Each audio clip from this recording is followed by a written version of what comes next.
আসসালামু আলাইকুম প্রিয় দর্শক।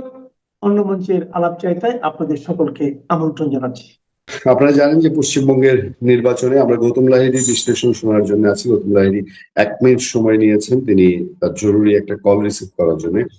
কংগ্রেস, আমরা সবশেষ যে খবর পাচ্ছি, 200-র উপরে আসন পেয়ে বিজেপি, ভারতীয় জনতা পার্টি, নরেন্দ্র মোদীর জনতা পার্টি, তারা পশ্চিমবঙ্গের সরকার গঠন করতে যাচ্ছে। এবং পশ্চিমবঙ্গের খুবই ডাকসাইটি নেত্রী মমতা ব্যানার্জি, তিনি তার হার শেষ পর্যন্ত মেনে নেননি বলা যায়। নির্বাচনের ফলাফলের দিন পর্যন্ত তিনি মেনে নেননি। তিনি বলেছেন যে তিনি তার কারচুপি হয়েছে, তিনি তার সমর্থকদের ওয়েট এন্ড সি বলেছিলেন। তিনি পাশাপাশি 100-র উপরে কেন্দ্রে ভোট জালিয়াতি হয়েছে বলে অভিযোগ করেছেন। সেসব প্রেক্ষাপটে নরেন্দ্র মোদীর এবার টার্গেটই ছিল পশ্চিমবঙ্গ জয় করা। সেই জয়ের পথে দাদা, আমি একটু জানতে চাবো যে অনেকেই বলেন যে পশ্চিমবঙ্গের এই ক্ষমতার পরিবর্তন, যে তৃণমূল বিধায়ক মমতা ব্যানার্জির চ্যাপ্টার আপাতত ক্লোজ, বিজেপি আসছে, এটা বাংলাদেশের রাজনীতিতে একটা প্রভাব ফেলবে। কি ধরনের প্রভাব ফেলতে পারে আপনি মনে করেন? একটা নিশ্চয়ই খুব উদ্বেগজনক বিষয় আছে, নেই যে তা নয়। যেহেতু এরা অনুপ্রবেশের কথা বলছেন এবং স্বয়ং প্রধানমন্ত্রী বলেছেন অনুপ্রবেশকারীদের তাড়াবো, এবং কে অনুপ্রবেশকারী তাকে চিহ্নিতকরণ করা, আইডেন্টিফাই করা করলে তারপরে কি তারা বাংলাদেশে পাঠাবে না? যে এটা পাঠালে একটা অসন্তোষ তৈরি হতে পারে। আপনি দেখেন পশ্চিমবঙ্গের সীমান্তবর্তী এলাকাগুলোতে এবার জামায়াত ইসলামপন্থী সাংসদরা জয়লাভ করেছে। ঠিক তার বিপরীতে পশ্চিমবঙ্গের হিন্দু এরিয়াতে, সেখানে কিন্তু বিজেপি এবার জয়ী হয়েছে। ফলে একটা মেরুকরণ হয়েছে, ফলে একটা টানাপোড়েন সীমান্তে থাকবে। একটা গেল একটা প্রভাব। দ্বিতীয় প্রভাব হচ্ছে যে ধরুন, আহ কি বলে, ফলে একটা জিনিস হচ্ছে যে যেটা বলতে এমন আমি যেটা মনে হয়, যেটা আর কি, যেটা আমার যেটা কালকেও কথা বলে মনে হয়েছে পররাষ্ট্র মন্ত্রণালয়ের সঙ্গে, সেটা হচ্ছে যে ভোটের জন্য অনেক সময় অনেক কথা বলা হয়ে থাকে, সেটা সরকার পরিচালনা যা হয় না। এই তো বাংলাদেশ ভোটের আগে এত ভারত বিরোধী প্রচার করেছে, কিন্তু তারা কি এখন ভোটের পর কি এত সেই রকম আর উগ্র ভারত বিরোধী দেখাচ্ছে? ততটা তো দেখাচ্ছে না, ভোটের সময় যেটা দেখছি। তবে এখানেও মনে হয় না যে এখানে একটা বিজেপির কাছেও চ্যালেঞ্জ হবে। প্রথম তারা পশ্চিমবঙ্গে ক্ষমতায় এসছেন, ফলে সুশাসন দেওয়াটা তাদের প্রায়োরিটি হবে। সেখানে আইন শৃঙ্খলার অবনতি ঘটলে তাদের কিন্তু গোটা দেশে ভাবমূর্তি নষ্ট হতে পারে, সেই আশঙ্কাটা আছে। ফলে সেই জন্য সমাজে শান্তি রাখাটা তাদের পক্ষে জরুরি হবে। ফলে ওই বিষয়টা যতটা মুখে বলবেন ততটা কার্যকর করবেন কিনা একটা সন্দেহ আছে। কিন্তু আপনি যদি পরিষ্কার ইতিবাচক দিক বলেন, আমি তো ইতিবাচক দিক একটা দেখছি, যেটা হওয়া উচিত, কাউকে এটা আলোচনা হচ্ছিল আমাদের মধ্যে। সেটা হচ্ছে যে এতদিন বিজেপি বলতো যে পশ্চিমবঙ্গে মমতা ক্ষমতায়, তার মত ছাড়া তিস্তা চুক্তি করা যাবে না। এখন কেন্দ্রে বিজেপি সরকার, নরেন্দ্র মোদী, পশ্চিমবঙ্গেও বিজেপি সরকার। ফলে এবার তিস্তা চুক্তিটা হওয়া তো স্বাভাবিক। স্বাভাবিক বলতে আর তো রাজ্য সরকারের বাধা থাকলো না। ফলে এটা হলে কিন্তু দুদেশের সম্পর্কের একটা আস্থা অনেক বেশি গভীরভাবে, দৃঢ় হবে, এবং বাংলাদেশের মানুষ অনেক বেশি ভারতের প্রতি আরো সহানুভূতিশীল হবেন। যে টেনশনটা আছে, টেনশনটা হয়তো কমবে। ফলে আমি এর মধ্যে ইতিবাচক দিকও দেখছি, নেতিবাচক দিকও দেখছি, দুটোই দেখছি। এবং নেতিবাচকের মধ্যে আমি শুনেছি ইতিমধ্যে যে বাংলাদেশে তো যারা স্বাভাবিকভাবে হিন্দু সম্প্রদায়ের মানুষ, তারা প্রায় উৎসব করেছে গতকাল। এবং এরকম একটা ব্যাপার যে ভারতীয় জনতা পার্টি জয়লাভ করায়। কিন্তু একটা অন্যদিক থেকে আতঙ্ক আছে জামায়াত ইসলামী এবং বিএনপি। আপনি জানেন যে, সেটা আপনি বোধহয় দেখিয়েছেন কালকে, যে একটা সময় শুভেন্দু অধিকারী শেখ হাসিনার পক্ষে সরাসরি বক্তব্য রেখেছেন, এবং এও বলেছিলেন যে শেখ হাসিনাকে সালাম করে এসে নিয়ে যেতে হবে, মানে তাকে ফেরত পাঠানো নয়, সসম্মানে এই বাংলাদেশিরা নিয়ে যাবে, এটা তিনি বলেছিলেন। মানে তার যে এই যে শেখ হাসিনার প্রতি যে প্রীতি, সেই কারণেই ধরুন আপনার আগের কথায় আমি যেটা বলেছিলাম যে তিনি অনেকের আগ্রহ যে জুলাই আগস্ট বা কিছু একটা ঘটছে, আওয়ামী লীগ ফিরবে কি ফিরবে না। যদি শুভেন্দু অধিকারী সত্যি সেই কথাটা বলে থাকেন, তাই তো নিশ্চয়ই বাস্তবায়ন হবে, আশা করছি। ফলে সেটা একটা বর্তমান বিএনপি এবং জামায়াতের পক্ষে একটা চিন্তার কারণ হবে। তারা চাইবেন যে দিল্লিতে চাপ সৃষ্টি করে এটা যেন শুভেন্দু অধিকারী করার চেষ্টা না করেন। বা আওয়ামী লীগদের আবার ফিরিয়ে নিয়ে যাওয়া সেখানে যেন না করে। তবে ওখানে যেন একটা আশা আছে, যেখানে আগে যে হিন্দুরা যে এখানে একটা বিজেপি সরকার প্রতিষ্ঠিত হওয়ার পর তাদের ধারণা হয়েছে যে হিন্দুদের প্রতি এখন অনেক বেশি বাংলাদেশেও বিএনপি সরকার সহনশীলতা দেখাবে, অনেক বেশি তাদের অত্যাচার থেকে রক্ষা করবে। সেটা না হলে কিন্তু পশ্চিমবঙ্গের বর্ডারের সীমান্তিক যে সরকার, সেই সরকার কিন্তু চুপ করে বসে থাকে। ফলে এটা কিন্তু একটা আহ, ভারসাম্যের দিক, আমি বলবো, বিপজ্জনক বলবো না, ভারসাম্যের দিক। তাতে তো সমাজে দুদেশেরই শান্তি প্রতিষ্ঠা হবে। দুই দেশের মানুষই যদি, সংখ্যালঘিষ্ঠরা যদি ভালো থাকেন, তাহলে সেই সমাজের প্রগতির পক্ষে মঙ্গল যায়। এবং রাজনৈতিক দিক থেকে শুভেন্দুও যেটা বলেছিলেন সেটা আদতে হবে কি হবে না এ ব্যাপারে ভবিষ্যৎবাণী করে একটা ইঙ্গিত আমি আগেই দিয়ে রেখেছিলাম আপনাকে, যে কারণে মনে হয়েছে যে ওখানে আপনাদের ওখানে অনেকেই বলছেন। আমার এটা বলার মূল কারণ ছিল যে আমি ধরছিলাম যে বিজেপি ক্ষমতায় আসতে চলেছে, সে শুভেন্দুই যদি মুখ্যমন্ত্রী হয়, তাহলে সেক্ষেত্রে আবার এখানে আওয়ামী লীগ পন্থীরা অনেক যথেষ্ট, তারাও উল্লেসিত। তারা কোনো উৎসব করেছেন কিনা আমি বলতে পারবো না, জানি না, কিন্তু বাংলাদেশে এই নিয়ে একটা বিশাল ভরসা তৈরি হয়েছে, এটি আমার মনে হয়। দাদা, আমি এই প্রসঙ্গটাই আরেকটু ডিটেল জানতে চাই। আমি প্রসঙ্গটা তুলতাম, ওয়েট করছিলাম। আপনি গত শোতে যখন বলেছেন যে আগস্ট মাসে কিছু একটা হতে পারে, শেখ হাসিনা আহ, যাই নিষেধাজ্ঞা তুলুক আর না তুলুক আওয়ামী লীগ ফিরবে, শেখ হাসিনা ফিরতে পারে, এটা বাংলাদেশে একটা প্রশ্ন তুলেছে। আপনার ওই বক্তব্যটা ভাইরাল হয়েছে এর মধ্যে। আমি একটু ডিটেল জানতে চাই আপনার কেন এটা মনে হলো যে আগস্ট মাসে কিছু একটা হতে পারে। আবার আরো আরো পাশাপাশি যোগ করি, আপনি বলছেন যে বাংলাদেশের সনাতন ধর্মাবলম্বীরা উৎসব করেছেন, এটা সত্যি। পাশাপাশি আওয়ামী লীগের মানুষজন আনন্দিত। যেমন আমাদের দর্শকই কেউ কেউ যারা আওয়ামী লীগ ঘরানার আমরা বুঝতে পারি, তারা কমেন্ট করছেন যে মমতা ব্যানার্জি জামাতের মহিলা শাখার মানুষ। মানে জামাত সম্পর্কে বাংলাদেশে একটা ধারণা আছে যে তৃণমূল কংগ্রেসের সঙ্গে জামাতের একটা ভালো আন্ডারস্ট্যান্ডিং ছিল। অনেকে বলেন যে 5 আগস্টের যে মেটিকুলাস ডিজাইন, সেই ডিজাইন বাস্তবায়নে জামাতে ইসলামী পশ্চিমবঙ্গে গিয়ে তৃণমূলের সেন্টারে ওই মেটিকুলাস ডিজাইনের পার্ট যারা, ডিপ স্টেট যারা, তাদের সঙ্গে মিটিং পর্যন্ত করতে পেরেছে, যেহেতু ঢাকায় করা যেত। ফলে আপনার কাছে আর একটু ডেপথ জানতে চাই, সত্যিকার অর্থে কি এটা আপনার নিজস্ব কোনো প্রেডিকশন যে কিছু একটা হতে পারে, নাকি আপনি বাস্তবতার কোনো ছায়া দেখছেন যে কোনো ঘটনা ঘটলে ঘটতেও না, পারে? দেখুন, এটা স্পষ্ট যে মমতা বন্দ্যোপাধ্যায়, সোজা কথা হচ্ছে, তিনি তিস্তা চুক্তি করতে আপত্তি করেছেন, দেননি, যেটা বাংলাদেশের ন্যায্য প্রাপ্য। আমি মনে করি, ভারতীয় হিসেবে মনে করি, ভারতীয় হিসেবে মনে করি ওটা বাংলাদেশের ন্যায্য প্রাপ্য। সেটাকে মমতা বন্দ্যোপাধ্যায় বঞ্চিত করেছেন। কিন্তু আশা করবো যে এখন বিজেপি সেটা করবে না। ফলে সে কারণে তো একটা ব্যাপার আছেই যে তিনি কেন বাধা দিচ্ছিলেন, এই নিয়ে নানা রকম প্রশ্ন আছে। এখানে ভারতেও আছে যে সেটা কি জামায়াত ইসলামের চাপে নাকি জামায়াত ইসলামের জন্য। এবং আমি যেটা জানি যে তিনি যতটা শেখ হাসিনা তার প্রতি দরদি ছিলেন, সহমর্মিতা দেখিয়েছিলেন, ততটা মতবাদের বিনিময় যতটা মুখে করেছেন ততটা কাজে করেন। ফলে সেই কারণে একটা ব্যাপার একটা আছে আওয়ামী লীগের পক্ষে স্বস্তির জন্য। কিন্তু আপনি বলছেন কেন আগস্ট? বাংলাদেশের যাবতীয় অঘটন আগস্টে ঘটে। আমি তো অন্য কোনো মাসে দেখি না খুব একটা অঘটন ঘটতে। অঘটন যদি বলে যে বঙ্গবন্ধুর হত্যা থেকে শুরু করে সর্বশেষ 5ই আগস্ট, সবই আগস্ট। আগস্ট যদি, কিন্তু আমি আগেও প্রায় বলতাম প্রতিটি শোতেই, আগস্ট আসছে সাবধান থাকুন, কিছু একটা হবে, কিছু একটা হবে। এবার হওয়ার পেছনে যে বাস্তবিক যে তৃণমূল স্তরের যে অবস্থা, সেটা হচ্ছে যে আর্থিক সংকট তীব্র। এবং ধরুন যারা ব্যবসায়ী, শিল্পমহল, তারা কিন্তু আবার বিরক্ত হতে শুরু করেছে। এই কারণে যে তাদের উপর যে নানাবিধ নিষেধাজ্ঞা ইংরেজ সরকার চাপিয়ে গিয়েছিল, সেগুলো এখনো থেকে তাদেরকে এই বর্তমান সরকারও মুক্ত করে। এটা তারা অপেক্ষায় আছেন, তারা আশা করেছিলেন যে করবেন। আমি জানি বড় বড় শিল্পোদ্যোগী যাদের ব্যাংক অ্যাকাউন্ট, আমি বলছি না যারা দুর্নীতি করেছেন তাদের কথা, দুর্নীতির অভিযোগ তো জোর করে ইউনুস চাপিয়েছিল, সে প্রমাণিত হয়নি। কিন্তু সেই তারা একটা, ফলে আর্থিক সংকট তীব্র হচ্ছে। বর্তমানে পশ্চিম এশিয়ায় যে সংকট, তার কারণে যেমন এখানে সংকট তৈরি হচ্ছে জ্বালানি, কিন্তু একই সঙ্গে সেটা হচ্ছে যে রেমিটেন্স যেটা আপনাদের এখানে আসতো, সেটাও কিন্তু অনেকটা কমতে পারে আর কি। ফলে আর্থিক দিক থেকে একটা চাপ। দ্বিতীয়ত আপনি এই অবস্থাতেও দেখুন, এইটা আপনি যত যাই বলুন, যাকে গালি দিন আর ফ্যাসিস্ট বলুন, আপনি রূপপুর বিদ্যুৎ কেন্দ্র চালু করলেন, বাংলাদেশ একটা নিউক্লিয়ার পাওয়ার ক্লাবে যুক্ত হলো, এটা শেখ হাসিনার জন্য। আপনি যেই ডিজেল পাইপলাইন দিয়ে ডিজেল আনছেন, বিদ্যুৎ আনছেন, কেমন, এবং বিদ্যুৎ আদানির থেকে বিদ্যুৎ আসা আবার শুরু হলো, যেটা শেখ হাসিনা করেছিলেন চুক্তি।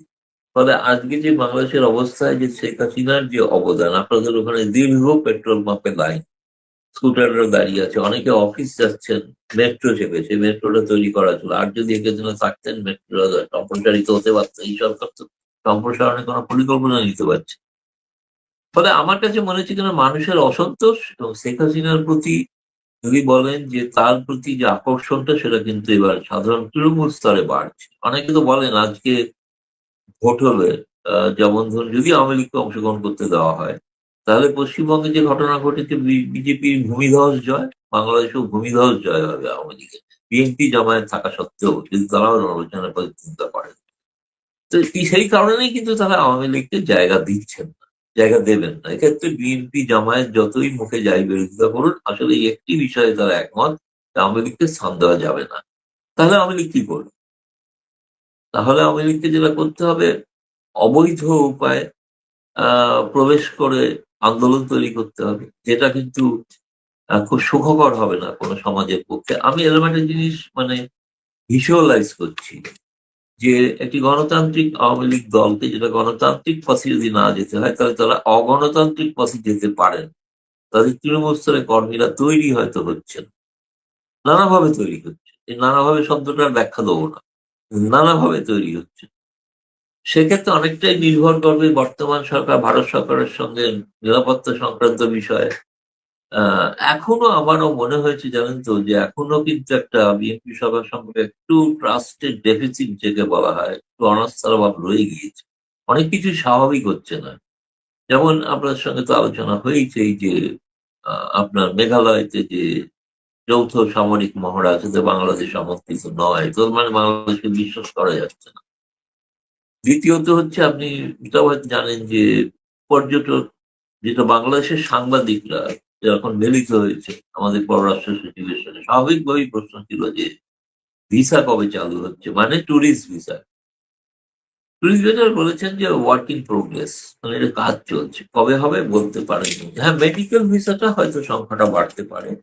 বিজনেস ভিসা সম্পর্কেও কিন্তু স্পষ্ট কোনো এখনো ভারত সরকারের সিদ্ধান্ত নেই। তার একটা বড় কারণ কি জানেন, যে সমস্ত জায়গায় ভিসা কেন্দ্রগুলো ছিল, সেই কেন্দ্রগুলোর অনেক জায়গায় অনেক কর্মী নেই, এবং অনেক জায়গায় অনেক নতুন করে কিছু ভিসা কেন্দ্র করতে হবে।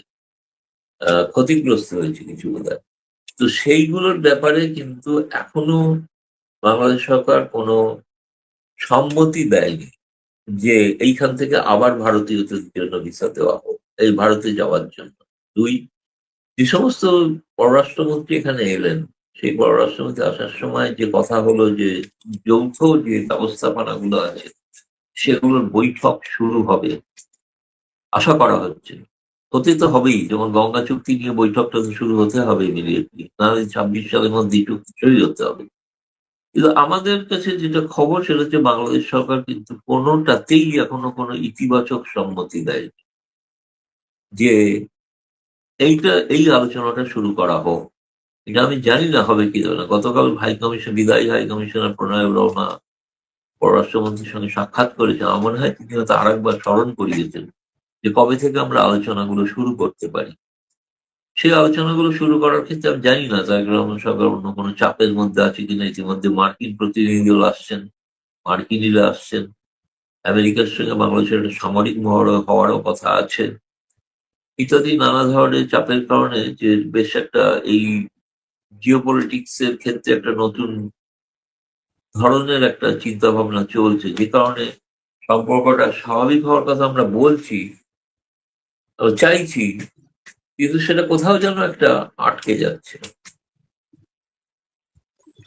দাদা, আমি অনুষ্ঠানের প্রায় শেষ পর্যায়ে আছি। আমি আরেকটা বিষয়, এই বিষয়টা আমাদের কাছে অনেক সময় খটকা লেগেছে। দেখেন, শেখ হাসিনা এবং মমতা ব্যানার্জি দুজনের সম্পর্ক, ব্যক্তিগত সম্পর্ক আমরা জানি খুব ভালো ছিল, কিন্তু আমরা সারফেসে যা দেখতাম, ইভেন শেখ হাসিনা মমতা ব্যানার্জি বলতেন প্রতি ঈদে তাদের মধ্যে সৌজন্য বিনিময় হতো, ঈদে পুজোয় পারিবারিক পর্যায়ে তারা গিফট পাঠাতেন, একে অন্যের জন্য শাড়ি পাঠাতেন। মমতাজিও বলেছিলেন যে শেখ হাসিনার গিফট না পেলে তার পূর্ণতা পায় না। এই সম্পর্কটা কি শুধু লোক দেখানোর স্ট্যান্ডবাজি ছিল, নাকি দুই নেত্রীর মধ্যে এরকম সম্পর্ক তার দু দেশে কাজে লাগানোর কথা? বিষয়টা আসলে কোন জায়গায় জটিলতা তৈরি করেছিল আপনার কাছে কি মনে হয়? এটা কি শুধু ধর্মভিত্তিক বিভাজন থেকেই এই দুই নেত্রীর ব্যক্তিগত সম্পর্ক থাকলেও জাতিগতভাবে আমরা কেউ কোনো কাজে লাগাতে পারিনি সেই সম্পর্ককে? না, আমার মনে হয় কি জানেন যে আসলে মমতা বন্দ্যোপাধ্যায়ের সঙ্গে এই সখ্যতা রাখলেও আমরা নিজেরাই মানে কত কপি লিখেছি যে সুসম্পর্কের বিষয়, একে অপরকে শাড়ি উপহার দেওয়া, মিষ্টি উপহার দেওয়া, নিয়ে যাওয়া, পাঠানো, এগুলো তো নিয়ম করেই হচ্ছিল। এখনো যেরকম তারেক রহমান সরকারের সঙ্গেও একই রকম চলছে আর কি, একই ধরনের। কিন্তু বোধহয় কোথাও একটা মনে হচ্ছে এটা ঘটনা, যে আমি স্পষ্টভাবে তো বলাটা অনেক জানি না, বলে বলতে পারছি না, যে এটা ঘটনা যে একটা কোথাও অভাব ছিল, যেটার কারণে মমতা বন্দ্যোপাধ্যায় ততটা ইতিবাচক সদস্য পদক্ষেপ নেননি, তো সেটা সকলে দেখতে পাচ্ছে যে নেননি। তিনি বললে তিনি সব কথা হওয়ার পরেও 2011 সালে কেন চুক্তি থেকে পিছিয়ে এলেন, তিস্তা চুক্তি থেকে, যেটা অজুহাত দেখিয়েছেন যে পানির সংকট। তিনি তার পানির সংকট থাকা সত্ত্বেও কর্মরত এগিয়ে হয়েছিল। এবং আপনাকে এই সঙ্গে বলে রাখি, সেই সময় কিন্তু দিনের তিনি কেন্দ্রীয় মন্ত্রিসভায় মন্ত্রী প্রতিনিধিত্ব করতেন তৃণমূল কংগ্রেসের। ক্যাবিনেটের মিটিং এ কিন্তু দিনের তিনি যিনি হাই কমিশন হয়ে যাচ্ছেন, তার সঙ্গে কিন্তু প্রণব মুখার্জির ব্যাপক তর্কাতর্কি হয়। এবং তর্কাতর্কি হয় এইভাবেই যে প্রণব মুখোপাধ্যায় বলেছিলেন যে তিস্তা চুক্তি করতেই হবে, এবং দীনেশ ত্রিবেদী মমতার কথাতেই তিনি বলেছিলেন এটা করা যাবে না। ফলে এই নিয়ে বেশ তর্কাতর্কির কথা আমরা নিজেরা লিখেছি। আমি যে বইতে লিখেছি, সে বইটাতেও আমার দীর্ঘ এ ব্যাপারে তিস্তা সম্পর্কে বক্তব্য আছে, কি হয়েছিল। কিন্তু এখন দীনেশ ত্রিবেদী ভারতীয় জনতা পার্টিতে, তো ভারতীয় জনতা পার্টির প্রধানমন্ত্রী নরেন্দ্র মোদীর প্রতিনিধি হয়ে বাংলাদেশে যাচ্ছেন। তাহলে আমার মনে হয় না তার ওপর থেকে এখন মমতা বন্দ্যোপাধ্যায়ের ব্যাগেজটা নেমে গেছে। ফলে তিনি এখন সেই অর্থে মুক্ত। আশা করি তিনি প্রধানমন্ত্রী মোদী যেরকম চাইবেন সেরকম ধরনের সম্পর্কই রাখার চেষ্টা করবে না। তবে হ্যাঁ, এইটা বাংলাদেশের ক্ষেত্রে আমি বলবো যে আমি ব্যক্তিগতভাবে মনে করি যে এটা ঘটনা যে ভারতীয় জনতা পার্টি ক্ষমতায় আসায় আমার ধারণা যে বাংলাদেশের ক্ষেত্রে অনেক কিছু আমরা অনেক ইতিবাচক পদক্ষেপ দেখতে পাবো, যেটা মমতা বন্দ্যোপাধ্যায়ের সময় হচ্ছিল না। সবশেষ প্রশ্ন দাদা, আমি শেখ হাসিনা প্রসঙ্গে যেতে চাই। বাংলাদেশের বাস্তবতা যেটা, বাংলাদেশের মতো তৃতীয় বিশ্বের একটা দেশে ক্ষমতা পরিবর্তন বা জনগণের ম্যান্ডেট পাওয়াটা এটা খুব দুরূহ। এটার সাথে অনেক কিছু ইনভলভ থাকে, পরাশক্তিগুলোর খেলা ইনভলভ থাকে। শেখ হাসিনার জনপ্রিয়তা আপনি যাই বলেন, যে পর্যায়ে বলেন, বাস্তবতা বাংলাদেশের যে শেখ হাসিনা বা আওয়ামী লীগ আসবে, এখানে বাংলাদেশে আওয়ামী লীগ এবং শেখ হাসিনা বিরোধী যারা ওই সংসদে বিরোধী দল সরকারি দল থাকলেও তারা একত্রিত হয়ে যাবে। সেক্ষেত্রে আপনি যে বলছেন যে পরিস্থিতি যাই হোক শেখ হাসিনা ফেরা ত্বরান্বিত হতে পারে, এইটা আপনার কাছে কেন মনে হচ্ছে? আমি এটা দিয়ে আজকে অনুষ্ঠানটা শেষ করতে চাই। না, আপনাকে তো আমি কতগুলো ডেডলাইন বললাম, এবং যেটা বললাম যে যিনি সম্ভবত মুখ্যমন্ত্রী হতে চলেছেন তার প্রকাশ্য বক্তব্য এটা। তিনি যদি প্রকাশ্য বক্তব্য কথার কথার জন্য বলে থাকেন তা তো না, হয়তো সেই সময় তিনি বিএনপি বা জামায়াতকে একটু হুমকির চোখে দেখানোর জন্য বলে থাকতে পারেন। কতটা তার উপর তো কোনো নির্ভর করবে না, কিন্তু দীর্ঘকাল আমি মনে করছি যে সেটা সবটাই নির্ভর করবে তারেক রহমান সরকার ভারত সরকারের সঙ্গে কি ধরনের সম্পর্ক রাখতে চাইছেন আর কি, তার উপরে। তা না হলে যদি ধরুন আজকে আওয়ামী লীগ যদি আওয়ামী লীগের সিদ্ধান্ত, আমি এটা আওয়ামী লীগের যারা নেতা নেত্রী কর্মী যারা এখানে আছেন, তারা ভাবছেন যে এবার অনেকটা সময় দেওয়া হয়েছে, এবার যদি কোনো না দেওয়া হয় তাহলে আমাদের একটা ভিন্ন পথ ভাবতে হবে। তারা খালি চান সেই সময় যেন ভারত সরকার এটাতে কোনো বাধা না দেন, চোখ বুজে থাকে। তারা তাদের মধ্যে কিছু করতে চান। তো সেইটা হওয়ার একটা সম্ভাবনা, আমি বলবো আশঙ্কা বলবো না, এগুলো সম্ভাবনা। এটা নির্ভর করবে তারেক রহমান সরকার কিভাবে। কিন্তু আমি যেটা শুনেছি তারেক রহমান জামায়াত এ ব্যাপারে একমত যে আওয়ামী লীগকে কোনোভাবেই কোনো স্পেস দেওয়া যাবে না। এটা যখন জানা যাচ্ছে স্পেস দেওয়া যাবে না, তখন তারা তো চিরকাল চুপ করে বসে থাকতে হবে। 4 কোটি অন্তত সমর্থক আছে বাংলাদেশে, সকলে সশস্ত্র নয়। কিন্তু বঙ্গবন্ধুর ডাকে যদি একদিন সবাই সশস্ত্র হতে পারে, তো এদিন তো শেখ হাসিনার ডাকেও কেউ না কেউ হতে পারে, তাই না? তো সেই জন্য বলছি একটা বেশ ঘটনাবহুল আগামী দিনের বাংলাদেশ আমি এটা মনে করছি। আমার রাজনৈতিক বিশ্লেষণ হিসেবে আমার কাছে কোনো নির্দিষ্ট তথ্য নেই যে আমি এইটা যে অমুক তারিখ থেকে এই ঘটবে, এরকম আমি বলছি না। আমি বলছি এই ঘটনাটা সৌভাগ্য হোক দুর্ভাগ্য হোক, এর আগের যেগুলো অতীতগুলো কিন্তু আওয়ামী লীগের সময়ও কিন্তু আমি বলেছিলাম যে অঘটন ঘটবে। এবং সেই আমার বক্তব্য তদানীন্তন ইউনূস সরকারের প্রেস সচিব তিনি ফেসবুকে পাবলিসিটি দিয়েছিলেন যে গৌতম রায় বলেছে। আমি তো 23 সালে বলেছি, এবং আমি যে বইটা লিখেছিলাম সেই বইটাতে এটাও লিখেছিলাম যে শেখ হাসিনা জয়ী বাবু মোহাম্মদ ইউনূস কিন্তু একটা গুরুত্বপূর্ণ নির্ণায়ক ভূমিকা নিতে চলেছেন। তখন নেননি তো, তিনি চলেছেন। তারপরে তিনি কিভাবে নিলেন সেটা সেই বই আগামী দিনে প্রকাশিতব্য, তখন হয়তো জানতে পারবেন ডিটেল। কিন্তু আমি বলছি সেটা তখন আমার জানা ছিল, ফলে এখনো আমার বিশ্লেষণই করছি এটা। আমি কোনো আমার একটা উপসংহার টানছি, তো কোনো একটা বিশ্লেষণ থেকে একটা উপসংহারে আসতে হবে। আর একটা পিএইচডি থিসিস এর মতো। তো সে থেকেই সেরকমই বলছি, সুনির্দিষ্ট কোনো কেউ যেন না ভাবে লেখে যে ডিপ স্টেটের লোক গৌতম রায়, ডিপ স্টেট থেকে খবর পেয়ে লিখছে। আমি জানি ওই ঘটনাটা তো অনেক এখানেও আমার ডিজিএফআই এর লোকেরাও আমার সঙ্গে যোগাযোগ করছেন যে কথা বলতে চাই একটু, মানে তাকে তথ্য দেবো। তথ্য দিলে তো আমার তো দুটো তথ্য দেওয়ার কথা, এবং সেটা বলে আমি শেষ করি। সেটা হচ্ছে, প্রথম বলবো সমস্ত সাংবাদিকদের মুক্তি দিন, তাহলে ভারতীয় সাংবাদিকদের শুভেচ্ছা পাবেন। আর দ্বিতীয়ত হচ্ছে যে আপনি রাজনীতির স্বাভাবিক কর্মকাণ্ড করতে দিন, তাহলে কিন্তু ভারত আপনার পাশে এত শক্ত হবে। 21 বছর রাজপথে থাকা আওয়ামী লীগকে পুনর্গঠিত করে শক্তিশালী আওয়ামী লীগের নেতৃত্বে সরকার গঠন হয়েছে কিন্তু শেখ হাসিনার নেতৃত্বে। বঙ্গবন্ধু হত্যাকারীদের বিচার করা যাবে না যে ইনডেমনিটি অর্ডিন্যান্স, তাকে বাতিল করে খুনিদের দর্পচূর্ণ করে তাদের বিচার হয়েছে কিন্তু শেখ হাসিনার উদ্যোগে। যুদ্ধ অপরাধীরা অত্যন্ত শক্তিশালী হয়েছিল, তাদের স্পর্শ করা যাবে না, এই দাম্ভিকতাকে চূর্ণ করে তাদের বিচার হয়েছে কিন্তু শেখ হাসিনার নেতৃত্বে। ভেঙে পড়া অর্থনীতির বাংলাদেশ, যেটাকে প্রাকৃতিক দুর্যোগের একটি প্রতীক হিসাবে গণ্য করা হতো, সেই বাংলাদেশকে উন্নয়নের রোল মডেলে পরিণত করা হয়েছে কিন্তু শেখ হাসিনার নেতৃত্বে। 185টি কর্মসূচির মাধ্যমে সামাজিক সুরক্ষা বেষ্টনী তৈরি করে সকল মানুষের চাহিদা পূরণ করে ধনী দরিদ্র বৈষম্য দূর হয়েছে কিন্তু শেখ হাসিনার নেতৃত্বে। 55 বছরের বাংলাদেশের ইতিহাসে সবচেয়ে বড় বড় প্রকল্প যা বিস্ময়কর, পদ্মা সেতু, মেট্রো রেল, রূপপুর পারমাণবিক বিদ্যুৎ উৎপাদন কেন্দ্র, কর্ণফুলী নদীর তীরে টানেল, ঢাকায় বিশ্বের বিস্ময়কর থার্ড টার্মিনাল, এলিভেটেড এক্সপ্রেসওয়ে, শতভাগ বিদ্যুতায়িত ব্যবস্থা, প্রতিটি গ্রামে ইন্টারনেট পৌঁছে দেওয়া, নারীদের শিক্ষাকে অবৈতনিক সুযোগ দেওয়া সহ যে অকল্পনীয় উন্নয়ন হয়েছে তা কিন্তু শেখ হাসিনার নেতৃত্বে হয়েছে। অন্তত 20 বার তাকে হত্যার চেষ্টা করা হয়েছে। সেই হত্যা চেষ্টার পরেও কোনোভাবে পরাভব না মেনে বাঙালি জাতির সারথি হিসাবে যিনি গোটা জাতিকে নিয়ে এগিয়ে গেছেন, সেটা কিন্তু শেখ হাসিনা।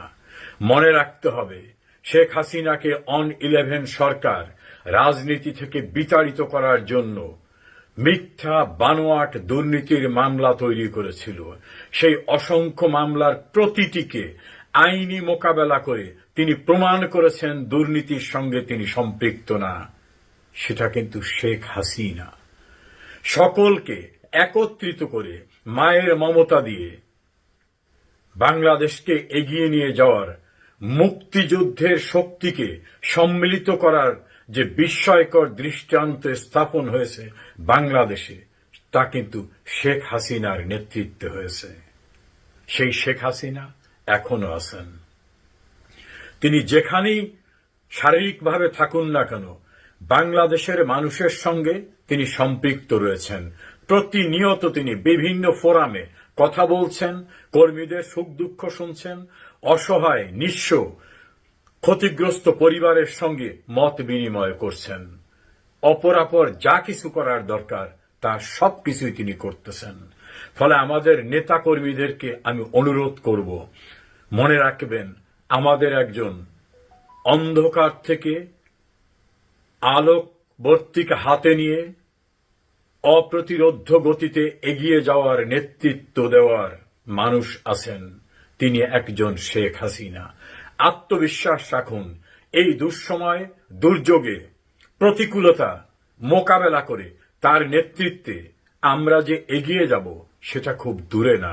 ইনশাআল্লাহ আমরা যে যেখানে আছি সেখান থেকে আমরা কাজ করছি। আমাদের লক্ষ লক্ষ নেতাকর্মীরা নির্যাতনের শিকার, কারা নির্যাতনের শিকার, হত্যাকাণ্ডের শিকার হচ্ছে, কারাগারে হত্যার শিকার হচ্ছে, মিথ্যা মামলা দিয়ে তাদেরকে সাজা দিয়ে এবং সকলকে দুর্নীতিবাজ সাজাবার জন্য পরিকল্পিতভাবে যে ষড়যন্ত্র হচ্ছে, এই ষড়যন্ত্র টিকবে না। বাংলাদেশের এখন রিকশাওয়ালা, শ্রমিক, রাস্তায় সবজি বিক্রেতার থেকে শুরু করে সাধারণ মানুষ, এমনকি যারা শেখ হাসিনার বিরোধিতা করতেন, তাদেরও এখন ভুল ভেঙেছে। একজন প্রখ্যাত সাংবাদিক বলছেন যে আমি একটা রাম ছাগল, আমি চিনতে পারিনি, শেখ হাসিনা চিনেছে। বাংলাদেশকে ধ্বংস করার ব্যক্তি ইউনূস। আজকে সকলের মুখে উচ্চারণ, শেখ হাসিনাই ভালো ছিল। শেখ হাসিনার বিকল্প শেখ হাসিনা, এই বিষয়টা মাথায় রাখবেন। শেখ হাসিনা যা করেছে, এই বিস্ময়কর সৃষ্টি কেউ করতে পারেনি। তিনি বাংলাদেশকে বন্ধক দেননি, তিনি গোলামি চুক্তি করেননি, তিনি বিশ্বমোড়লদের কাছে বাঙালির অধিকার বিসর্জন দেননি। তিনি বহু পূর্বে বলেছিলেন যে একটি দেশ চায় আমাকে ক্ষমতা সরাতে, কারণ তাদের স্বার্থ রক্ষা করছি না আমি। আজ প্রমাণিত হয়েছে দেশের স্বার্থ সবচেয়ে বড় শেখ হাসিনার কাছে, ক্ষমতা নয়, বাংলাদেশই তার কাছে বড়, যেটা তার বাবার কাছ থেকে তিনি শিক্ষা নিয়েছিলেন। তার বাবার নেতৃত্বে পরাধীনতার শৃঙ্খল ভেঙে স্বাধীনতা পেয়েছি, আর অর্থনৈতিক মুক্তি সহ সমৃদ্ধ বাংলাদেশ এসেছে শেখ হাসিনার নেতৃত্বে। কোনোভাবেই দুর্ভাবনার কারণ নেই, হতাশ হওয়ার কারণ নাই। সেদিন খুব দূরে না যে শেখ হাসিনার নেতৃত্বে আমরা আবার আমাদের ঋত গৌরব পুনরুদ্ধার করব ইনশাআল্লাহ। সে প্রস্তুতি আমাদের সম্পন্ন হওয়ার পথে। বাংলাদেশের সঙ্গে ভারতের যে সম্পর্ক, এটি কোন পর্যায়ে আছে? শেখ হাসিনার জামানাতে যে একটা অবিস্মরণীয় সম্পর্ক স্থাপিত হয়েছিল ভারতের সঙ্গে, তার ফলে কি হতো, ঢাকার কমলাপুর স্টেশন থেকে সরাসরি ট্রেনে কলকাতা যাওয়া যেত, আবার কলকাতা থেকে সরাসরি ট্রেনে ঢাকা আসা যেত। নদীপথে বুড়িগঙ্গা থেকে, সদরঘাট থেকে বা অন্য কোনো জেটি থেকে সেই যে জাহাজ সোজা কলকাতাতে চলে যেত। তারপর বিভিন্ন সীমান্ত দিয়ে বাংলাদেশের সঙ্গে যে ভারতের পর্যটন সুবিধা, ব্যবসা বাণিজ্য থেকে শুরু করে অন্য যা কিছু রয়েছে, সেটি এমন একটা লেভেলে পৌঁছে গিয়েছিল, যারা কেবলই মাত্র এই ব্যবসা বাণিজ্যের সঙ্গে সম্পৃক্ত তারা বলতে পারবেন যে ওই সময়টা কেমন ছিল। আর আমরা যারা বিভিন্ন সময়টিতে ভারতের সমালোচনা করে আসছিলাম, তারা এই ভারতের কাছে দেশ বিক্রি করে দেওয়া হচ্ছে, ইজ্জত থাকছে না, আমাদের দেশ সিকিম হয়ে যাচ্ছে, আর শেখ হাসিনা দিল্লির দাসী, এই কথাগুলো কিন্তু আমরা বারবার বলে আসছিলাম। অন্যদিকে এই শেখ হাসিনার কবল থেকে বা আওয়ামী লীগের কবল থেকে আমাদেরকে উদ্ধার পেতে হবে, আদারওয়াইজ আমরা যে মহান মুক্তিযুদ্ধ করেছি সেই মহান মুক্তিযুদ্ধ ভ্যানিশ হয়ে যাবে, আমরা ভারতের সেবাদাস হয়ে আছি, আগামীতে ভারতের কোনো একটি অঙ্গরাজ্য হয়ে যাব। এই প্রচার এবং প্রোপাগান্ডার সঙ্গে সঙ্গে বাংলাদেশের শেখ হাসিনা বিরোধী যে আন্দোলন, সেটি চরম আকার ধারণ করে। এর মধ্যে যে শেখ হাসিনার সাধ্য তেঁতুলের বেশি ছিলেন, তা যেমন সঠিক নয়, আবার ভারত যে আমাদের সঙ্গে ন্যায় বিচার করেছে তাও সঠিক নয়। ভারতের দাদাগিরি ছিল সীমাহীন। ভারতের সঙ্গে বাংলাদেশের চরম একটা সম্পর্ক থাকার পরেও আওয়ামী লীগের সঙ্গে ভারতের একটা মনস্তাত্ত্বিক দূরত্ব ছিল। আওয়ামী লীগ মনে করত ভারতকে যা দিয়েছি ইহ জন্মে ভারত আর কখনো সেটা পাবে না। অন্যদিকে ভারত যেটা মনে করতো সেটা হলো যে তুমি আমাকে কে দেবে বা তোমরা আমাকে কে দিবে, বরং আমরা না হলে তো তোমরা ক্ষমতায় বসতে পারতে না, তোমাদেরকে ক্ষমতা আনা, তোমাদেরকে ক্ষমতায় টিকিয়ে রাখা, নানা কারণে আমরা যে ঝুঁকি নিয়েছি সেই ঝুঁকির ফলে আমরা আসলে যা পাওয়ার কথা তার চেয়ে অনেক কম পাচ্ছি। তো এই বিষয়গুলো নিয়ে তাদের মধ্যে মনস্তাত্ত্বিক যুদ্ধ চলছিল সেই 2014 থেকে 2024 পর্যন্ত। তলে তলে অনেকগুলো ক্ষত ছিল, উপরে উপরে অনেকগুলো মহব্বত ছিল, এবং এরই মধ্যে উভয় রাষ্ট্রই, মানে বাংলাদেশ ভারতকে কিছুটা শিক্ষা দিতে চাচ্ছিল শেখ হাসিনার জমানাতে। তার জন্য বারবার সে আমেরিকার সাথে সম্পর্ক স্থাপন করার চেষ্টা করছে, চীনের সাথে সম্পর্ক স্থাপন করার চেষ্টা করেছে, কিন্তু ব্যর্থ হয়েছে। আবার ভারত বসে থাকেনি, তারা বাংলাদেশে যে সকল রাজনৈতিক দল রয়েছে, বিএনপি, জামাত, এমনকি ছোট ছোট যে রাজনৈতিক দল, তাদের সঙ্গে যোগাযোগ করার চেষ্টা করেছে এবং শেখ হাসিনার বিরুদ্ধে তারা যেন ঐক্যবদ্ধ হতে পারে। ভারত সেখানে রীতিমতো বৃহৎ বিনিয়োগ করার জন্য তারা চেষ্টা করেছে। আমি ঠিক 2021 সনের কথা বলি। বাংলাদেশে যেগুলো খুব ছোট ছোট রাজনৈতিক দল, 10-12টি ছোট ছোট রাজনৈতিক দল, যাদের সাকল্যে 20-25 জন করে কর্মী আছে, তো এই সকল যে রাজনৈতিক দল, তাদের অনেকের সঙ্গে সম্পর্ক ভালো। তারা প্রায় সবাই বড় ভাই হিসেবে বা ভাই ব্রাদার হিসেবে মনে করেন, তাদের মনের কথা বলেন। তো অনেকেই এরকম আমার কাছে আসছেন পরামর্শের জন্য, যেরকম সামনে তো একটা নির্বাচন হবে, ইনক্লুসিভ নির্বাচন হবে, আমাকে তো 300 আসনে প্রার্থী দিতে হবে, টাকা কোনো সমস্যা নয়। এখন আপনি বলেন যে এই 300 আসন কোত্থেকে পাবো? ছোট ছোট রাজনৈতিক দল। এবং আমি অবাক হয়ে ভাবলাম যে তারা যে ডায়ালগগুলো দিচ্ছে, কথাবার্তাগুলো বলছে, তো এক দলের সঙ্গে অন্য দলের কথা প্রায় হুবহু। নিঃসন্দেহে তারা অফার পেয়েছে এবং সেই অফারটা যে তারা রয়ের কাছ থেকে পেয়েছে, এতে কোনো সন্দেহ নেই। তো এ থেকে আমি বুঝলাম যে সেই 2021 সনে বা 22 সনের ওই সময়টাতে আমি যে টকশোগুলো করেছি, এই কথাগুলো আমি একাধিকবার বলেছি যে যাদের মুখ থেকে যে কথাগুলো শুনছি, সেই কথাগুলো আসলে শোনার কথা নয়। 2 নম্বর হলো আমাদের সিভিল সার্ভিস, মিলিটারি সার্ভিসের সাবেক কিছু কর্মকর্তা আছেন, তারাও শেখ হাসিনার ব্যাপারে ভীষণ রকম বেপরোয়া হয়ে পড়েছিলেন। এবং সেখানে আমরা দেখেছিলাম যে মোটামুটি অনেকেই নির্বাচন করার, দল গঠন করার ব্যাপারে তারা ঐক্যবদ্ধ হচ্ছিল এবং এর সঙ্গে আমেরিকার হাত ছিল, ভারতের হাত ছিল। এবং শেরাটনে, সোনারগাঁয়ের মতো 5 স্টার হোটেলে বিভিন্ন মানুষ, আমি নাম বলবো না, যারা আমাদের সমাজে বেশ পরিচিত, কেউ বুদ্ধিজীবী হিসেবে, কেউ সিনেমার নায়ক হিসেবে, কেউ সাংবাদিক হিসেবে, তারা বিশাল বিশাল আয়োজন করেছেন। কেউ বলেছেন তারা হয়তো তৎকালীন ডিজিএফআই এর পয়সায় করেছেন, কেউ বলেছেন রয়ের পয়সায় করেছেন, কিন্তু এই পুরো প্রক্রিয়াটি আসলে শেখ হাসিনা বিরোধী ছিল এবং এটা ভারতের মদতে হয়েছিল। বেশ কয়েকজন সাংবাদিক, ব্যবসায়ী, তাদের বাসায় নিয়মিত বৈঠক হতো। এমনকি শেখ হাসিনার যে প্রেস সচিব ছিলেন নাইমুল ইসলাম খান, বহু বছর ধরে তার বাসায় কিন্তু নানা রকম বৈঠক হতো। জিলুর রহমানের বাসায় বৈঠক হতো, প্রয়াত মেয়র আনিসুল হকের বাসায় বৈঠক হতো, আব্দুল আল মিন্টু সাহেবের বাসায় বৈঠক হতো। এবং সেখানে সকল রাজনীতিক যারা নেতৃবৃন্দ রয়েছেন, ব্যবসায়ী রয়েছেন, তারা একত্রিত হতেন। এবং সেখানে যে কথাগুলো হতো, সেই কথাগুলো আপনি যদি মেলান, অলমোস্ট সেম। তো এই চক্রান্তের মধ্যেই শেখ হাসিনা ক্ষমতা চালিয়ে গেছেন। ভারত তার সাথে সম্পর্ক রক্ষা করেছে, রাজপথে বিএনপি আন্দোলন চালিয়ে গেছে এবং জামাত আন্দোলন চালিয়ে গেছে, কিন্তু কেউ কোনো কুল কিনারা পাচ্ছিলেন না। তো সেই কুল কিনারার মধ্যেই হঠাৎ করে অলনে ছাড়লেন বারুদের মতো এই যেটাকে বলা হয় কোটা বিরোধী আন্দোলন, এটি ছড়িয়ে পড়ে।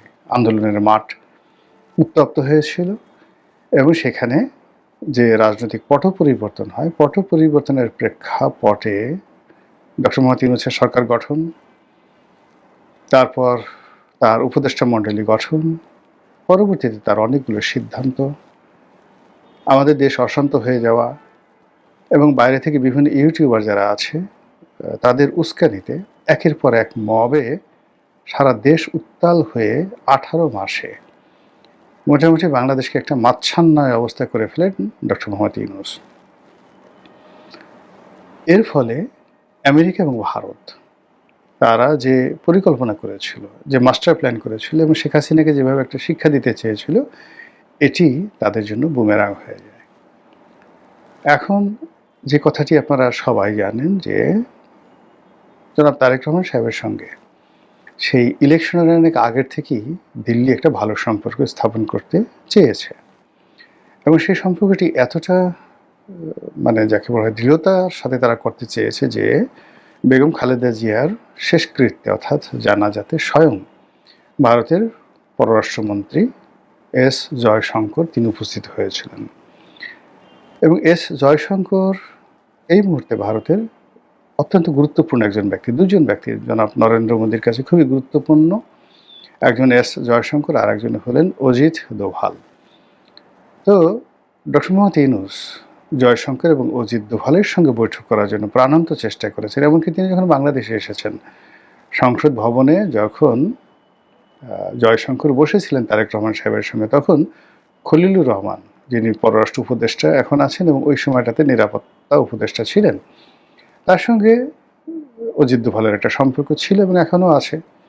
তো তিনি প্রাণান্ত চেষ্টা করেছিলেন যে সংসদ ভবনে অ্যাটলিস্ট তাদের মধ্যে একটি হ্যান্ডশেক হোক, করমর্দন হোক, অর্থাৎ ডক্টর মোহাম্মদ ইউনূসের সঙ্গে। তখনও তিনি বাংলাদেশের প্রধানমন্ত্রীর পদমর্যাদায় উপদেষ্টা, প্রধান উপদেষ্টা, কিন্তু সেটি জয়শঙ্কর করেননি। ইউনূসের প্রতি তাদের যে ঘৃণা, ভারতের যে ঘৃণা এমন একটা পর্যায়ে চলে গেছে, সেই ঘৃণা এখন রীতিমতো প্রতিহিংসায় পরিণত হয়েছে। ভারত যদি জীবিত থাকে, নরেন্দ্র মোদী জীবিত থাকে, অজিত দোভাল জীবিত থাকে, তাহলে ডক্টর মোহাম্মদ ইউনূসের যে বাকি জীবন, এটা জমানায় তারেক মানে যদি থাকে বা অন্য যে কোনো জমানা আসে, যেভাবে হোক না কেন, ইউনূসকে ভারত স্বস্তিতে থাকতে দেবে না, আমেরিকা কোনো অবস্থাতে তাকে রাখবে না। ঘৃণাটা ওই পর্যায়ে গিয়েছিল। এই ঘৃণাটা কেন হলো? এর কারণ হলো ডক্টর মোহাম্মদ ইউনূসকে বা এনসিপিকে বা সমন্বয়কদেরকে বা শেখ হাসিনাকে হটানোর ক্ষেত্রে এদেরকে নতুন ক্ষমতা আনতে ভারত এবং আমেরিকার যে মাস্টার প্ল্যান ছিল, প্রায় সবগুলো মাস্টার প্ল্যান একের পর এক বুমেরাং হয়ে পড়েছে। এবং এই বুমেরাং হওয়ার জন্য ডক্টর মোহাম্মদ ইউনূসের অদক্ষতা, অযোগ্যতা এবং তার ব্যক্তিত্বহীনতা, মেরুদণ্ডহীনতা এবং তার যারা উপদেষ্টা ছিলেন তাদের কুপমণ্ডকতা একসাথে কাজ করেছে। ফলে ধরুন আপনার ক্ষেত্রে চিন্তা করুন যে আপনি খুব আশা করে কাউকে ঘরে স্থান দিয়েছেন, তারপরে শোয়ার জায়গা দিয়েছেন, রাতে খুব পোলাও কুরমা খেতে দিয়েছেন, সকালবেলা গিয়ে দেখলেন যে বেচারা পায়খানা করে, পেশাব করে, পেট খারাপ করে আপনার পুরো রুম মানে খাট ঠাট সব নষ্ট করে ফেলেছে। আপনার মেজাজটা কেমন লাগবে যদি আপনি মহামানব না হন? ওই লোক যদি ওখানে বসা থাকে, আপনার কি মনে হবে? তাকে কি আপনার চুমা দিতে ইচ্ছে করবে? বা ঠিক আছে ভদ্রলোক পায়খানা করেছে, আপনি নিজ হাতে একটু পরিষ্কার করে দেন, না চড়াই ওর 32টা দাঁত খুলে দিতে ইচ্ছা করবে? তো ওইরকম যারা বিদেশি শক্তি পিছন থেকে যারা ইনভেস্ট করেছে, ধরেন আমেরিকা ইনভেস্ট করেছে, অন্যান্য দেশ যদি ইনভেস্ট করে থাকে, তার যেমন একটা যাকে বলা হয় প্রতিদান তারা চেয়েছিল, সেই প্রতিদান তারা পায়নি। এটি গেল এক। 2 নম্বর হলো যে যখন কোথাও আলু পুড়ে, কোনো গোডাউনে আগুন লাগে, বহু পক্ষ সেখানে উপস্থিত হয়।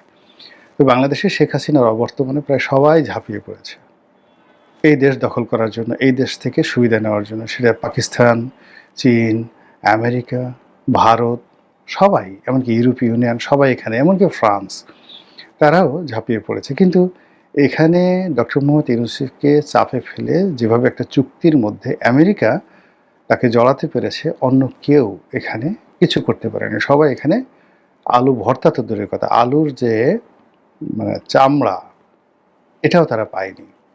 ফলে বুঝতে পারেন যে এই লোকের প্রতি তাদের যে ক্রোধ অনেক অনেক বেশি। যা হোক, সে তারপরে ওই ঘটনার পরে একটা নির্বাচন হলো, ধরে নেওয়া হয় সেই নির্বাচন হওয়ার পিছনে 90% এফোর্ট ছিল ভারতের। এই যে 2026 সনে যে নির্বাচন হয়েছে, ধরে নেওয়া হয়, আমি আবার বলছি, আমার কাছে কোনো সুনির্দিষ্ট তথ্য নেই, হঠাৎ করে ডক্টর মোহাম্মদ ইউনূসের উপর চাপ প্রয়োগ করা, তারপর তাকে নির্বাচনে রাজি করা, তারেক রহমান সাহেবকে বাংলাদেশে আনা ইত্যাদি সব বিষয়ে ধরে নেওয়া হয় ভারতের 90% এখানে এফোর্ট ছিল। আর 10% এফোর্ট হলো আমেরিকা। তারা ভারতকে শুধু এখানে সায় দিয়েছে। আপনারা অনেকেই জানেন যে ভারতের সাথে, অর্থাৎ নরেন্দ্র মোদীর সাথে ডোনাল্ড ট্রাম্পের এখন যে সম্পর্ক অত ভালো না, কিন্তু সেটা রাজনৈতিক পর্যায়ে এবং বাণিজ্যিক পর্যায়ে ভালো না থাকলেও কৌশলগত যে কারণ, সেই কৌশলগত কারণে ভারতের সাথে তাদের যে ইন্দো প্যাসিফিক চুক্তি রয়েছে, তাদের যে এই অঞ্চলের আঞ্চলিক কৌশলগত সম্পর্ক রয়েছে, সেই সম্পর্কগুলোর ক্ষেত্রে এখনও আমেরিকা বা পেন্টাগন ভারতের উপর নির্ভর করে। কাজেই বাংলাদেশের যে বিষয়গুলো রয়েছে সেই বিষয়গুলো ভারত একচেটিয়াভাবে সেই হাসিনার জামানাতে যেভাবে দেখতো ঠিক এই মুহূর্তে তারা আমেরিকাকে ম্যানেজ করে ওইভাবেই দেখছে। তো এই যে নতুন সরকার এলো জনাব তারেক রহমান সাহেবের সরকার, সেই সরকারের উপরে তাদের যে এক্সপেকটেশন ছিল, তাদের যে আগ্রহ ছিল এবং তারা যেভাবে যে বিষয়গুলো আশা করেছিল সেই বিষয়গুলো পরিপূর্ণতা পাওয়া বা সেই বিষয়গুলোর প্রতিদান পাওয়া, এটা ভারত একেবারে প্রথম দিনই বুঝে গেছে যে এটা সম্ভব নয়।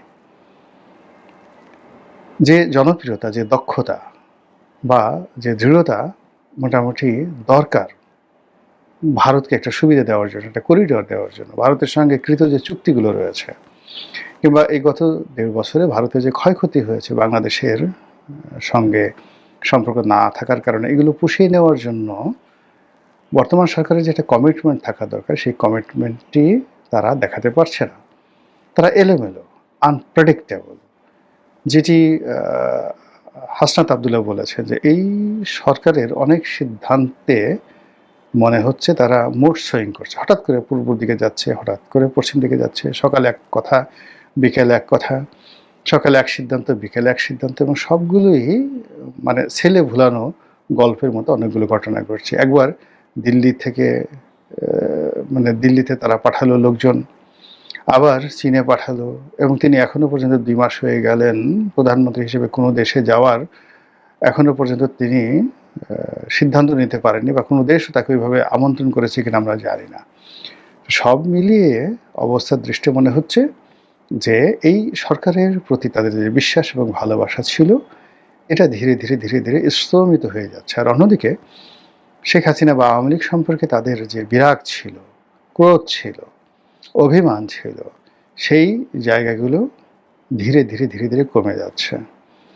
এবং প্রকৃতি এবং পরিবেশ সম্ভবত বাংলাদেশের ক্ষেত্রে, আমেরিকার ক্ষেত্রে এবং দিল্লির ক্ষেত্রে যে সকল প্রকৃতি এবং পরিবেশ রয়েছে, আওয়ামী লীগের জন্য এগুলো ক্রমশ অনুকূল হয়ে যাচ্ছে। মহান আল্লাহ ভালো জানেন, আমাদের দেশের জন্য তাই হোক যেটি আমাদের জন্য কল্যাণকর। আসসালামু আলাইকুম রহমতুল্লাহি ওয়া বারাকাতুহু।